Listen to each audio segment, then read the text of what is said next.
Special thanks, of course, to Affordable Prestige Cars for providing the Porsche Cayenne Turbo in this particular review, and as you will see from their current stock list, they have quite a few SUVs and 4x4s in lately, Range Rovers, BMWs, trucks as well, this kind of stuff. So if you are on the market for a vehicle like that, or perhaps something more expected from them, like a Jaguar, then of course you could click the link right below in the description and see their current stock.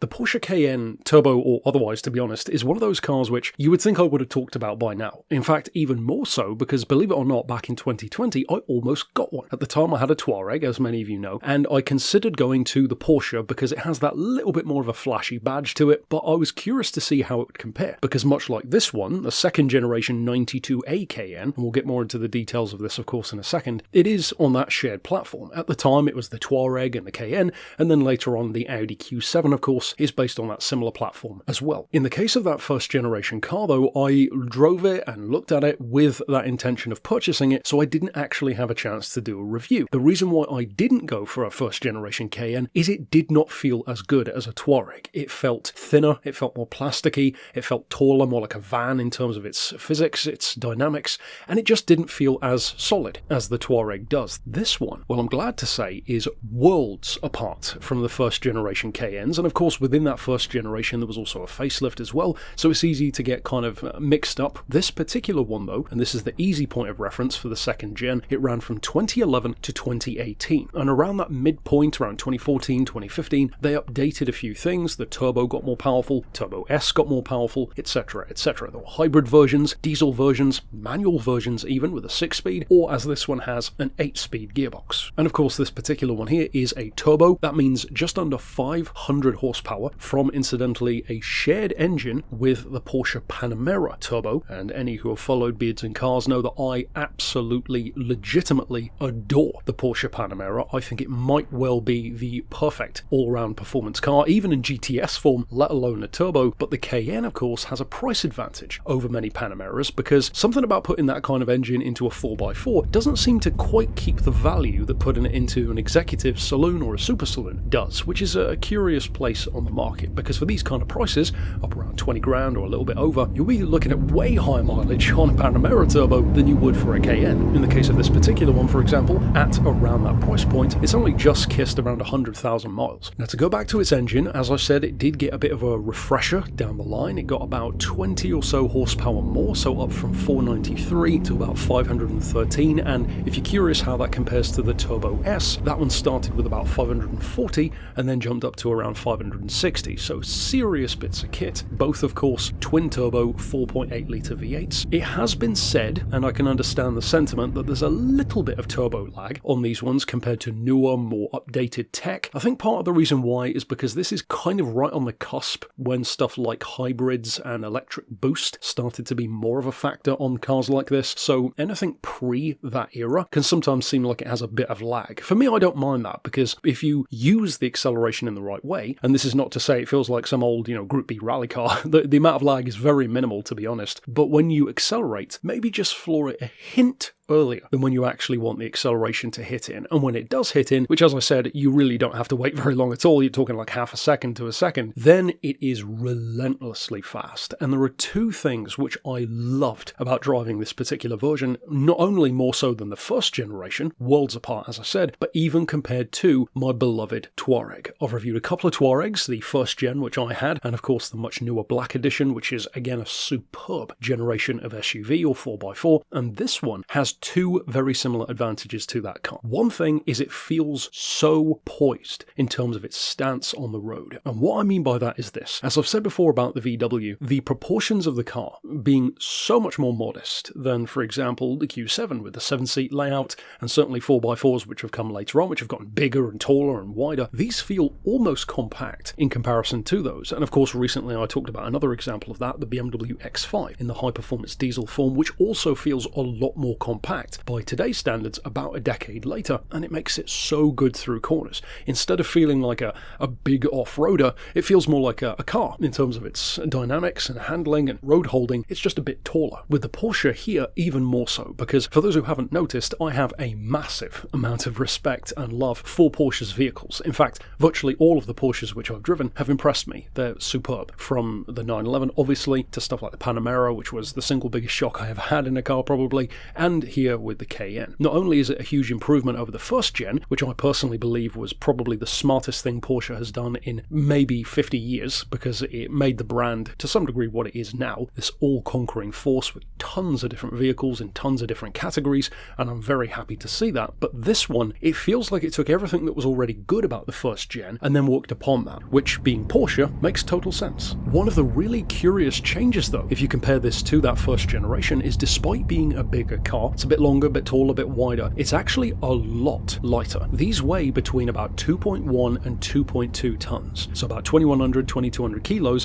which is only about 4600 to 4900 pounds. It's no flyweight, but for an SUV, that's actually not bad at all. And one of the biggest differences, as well as more aluminium and magnesium in its construction, is actually that this generation very notably did away completely with the low ratio transfer box. That could be a risky move for what needs to be presumably at least partially an off-roader, but apparently it still retains the off-road ability, but saves 250 kilos, a quarter of a ton, which is about 550 pounds over that first generation car. Another nice bonus of getting rid of the transfer box is that it actually has better efficiency as well, and the efficiency even here on the turbo is quite good. In fact, it's really good. On the motorway you're talking nearly the mid 30 to the gallon region, up around 34, 35 if you're lucky. That's not bad. And of course around town it's going to drop like a stone, but chances are if you're buying a 500 horsepower 4x4, you're probably not too concerned about that. Now on paper, Porsche says a 4.7 second 0 to 60 time, top speed is nearly 180 miles an hour, so if we know Porsche, well, we know that it's definitely quicker than that, probably more like 185, maybe 190 flat out, and in terms of acceleration, well, I'd probably drop a few bucks in saying that it's quicker than 4.7. I would imagine probably something like 4.2, 4.4 in reality. So basically supercar performance, and that of course brings me to the thumbnail. It's not just a gimmicky thing to say, of course it is designed to be eye-catching, but to me that kind of does sum up this car. It's an Isofix supercar. It gives you all of the kind of performance and the engineering and the overpowered engine of a supercar, or at the very least a super sports car, but in a proper family car package. It has the boot space, the seats, the headroom, the seat adjustability is great even for a taller driver like myself, tons of headroom, you can have it super low, super high, even with the suspension. Of course it's adaptive, all the fancy Porsche tech that's gone into it for cornering and comfort and performance. But even if, and to me this is a really good sign of if a car genuinely is good,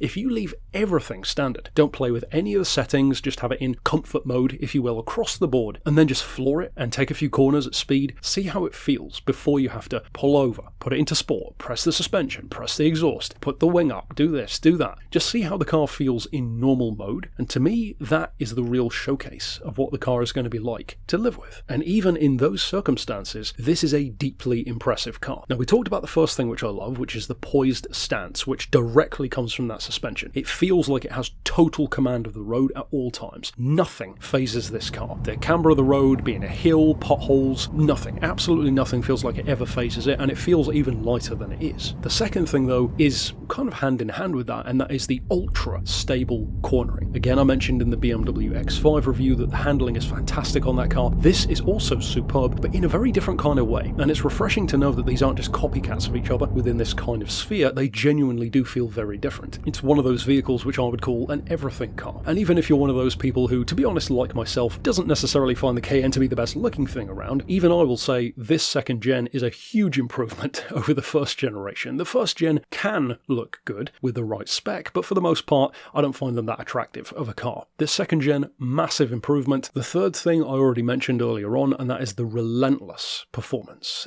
Forget the top speed. For most of us you're not going to use anywhere near that kind of performance, but the acceleration alone, coupled with the cornering, means that this is a genuine threat to other performance cars. Hot hatches, sports cars, super saloons. There are very few other vehicles on the road which, when you really break it down, could leave this car behind. There are some, of course. In fact, if you did a full list, I'm sure there are quite a few technically, but there's a difference between being able to do something on paper and then doing it in practice. The thing about the Cayenne, which I really love because it's like the Touareg, is it actually does what you hope it will do. So much like the VW, because it's a bit shorter, has that 5-seat layout, it doesn't feel as wallowy, you don't have that weight swinging around on the back end, it's super planted, it has those wide hips, which means it has, ironically, kind of a supercar stance, and you can feel the difference. It's also super comfortable, the interior is very nice in terms of the update over the previous gen, and everything just feels great on the car. It's really solidly put together, and one of the things which I've always loved about Porsche, every single version of their cars which I've driven across the board, is that they feel a lot lot more charismatic than you think of German cars as being. I guess that kind of makes sense. They are Germany's premier supercar maker, as well as sports cars, so you would hope for more than just another executive car, and Porsches are always above and beyond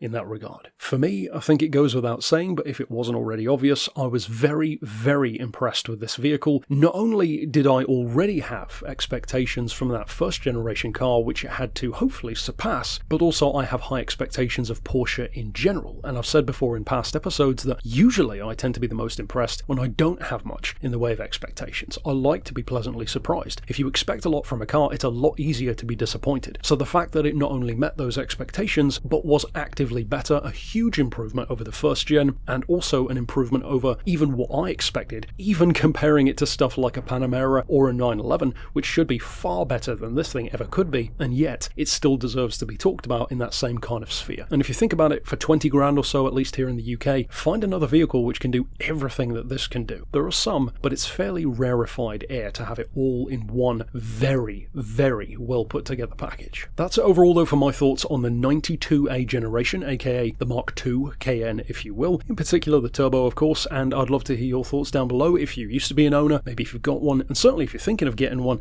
has this perhaps added some information that will help you to decide either way. And of course, as always, if you used to have one and maybe you have some cautions or things to look out for people on the used market or in terms of maintenance and servicing, then of course drop that down below as well. And of course check out the Beards and Cars playlist if you'd like to watch the other reviews which I mentioned, and for now, thanks for watching.